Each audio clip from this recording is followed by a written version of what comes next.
Magandang gabi po. Sa video na ito, ipapakita ko sa inyo yung iba't ibang time settings na pwede mong baguhin sa Ford Territory Hybrid. So, yung time settings ay pwede mong i-alter sa side na to, saka sa side na yun. Magkaiba yung settings na pwede mong baguhin. Kung gusto mong baguhin yung settings dito sa left na panel, kailangan mo munang pindutin to ng isang beses para maging active yung controls niyan. Tapos itoggle mo left and right papunta dun sa time settings. So una, pindutin natin to. Yan, lalabas yung sasabihin niya settings control active. So pag pinindot mo to ng left and right, may ma-alter mo na kung ano yung display na ipapakita niya. So i-select mo yung settings. Ayan. So pag nandyan na, mag-isa na siyang pupunta doon. So pupunta na dito sa menu na to. Pwede mong pindutin ito ng up and down. Toggle mo lang para mapili mo yung gusto mong setting na babaguhin. So halimbawa, ayan, may iba-ibang settings. Punta tayo dun sa time settings, tapatan mo lang yan, tapos pindutin mo to para ma-select siya. So yun, so pag na-select na yun, so pinindot ko lang siya, ito na yung pinagpipilian.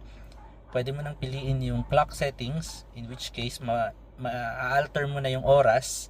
Ito yung mahirap hanapin pag bago ka pa lang sa Territory Hybrid. Ang hirap hanapin itong settings na to.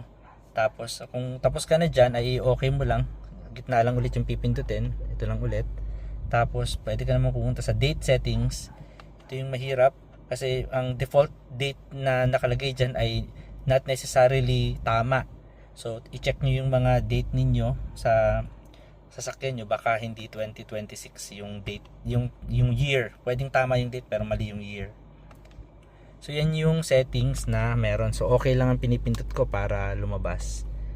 Yan, so tapos pindutin lang ito ulit para bumalik dun sa sa audio settings. Kasi normally ito pang audio itong pindutan na to eh. Pag pinipress mo to, lumilipat sa sa settings ng left panel yung controls.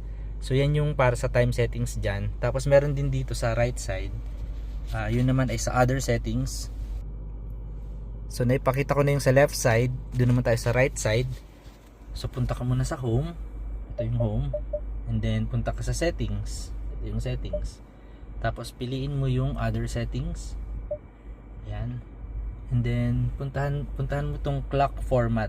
Ito yung para sa military time versus yung AM and PM. So pag halimbawa ngayon naka military time tayo, no? Ayan, 8:10 ng gabi. Pag pinress mo to, magiging 8:10 o 8:11 PM na siya. So yun yung setting na pwede mong baguhin dyan. Bali wala dito yung pag-set nung oras, nasa kabilang side. Kaya ako sinabi na mahirap siyang hanapin dati kasi pagpunta mo dito, other settings, may makikita kang tungkol sa time pero walang option paano baguhin yung time.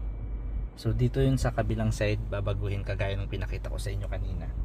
So yun lang po, ganyan baguhin ang mga settings para sa oras or orasan ng Ford Territory Hybrid.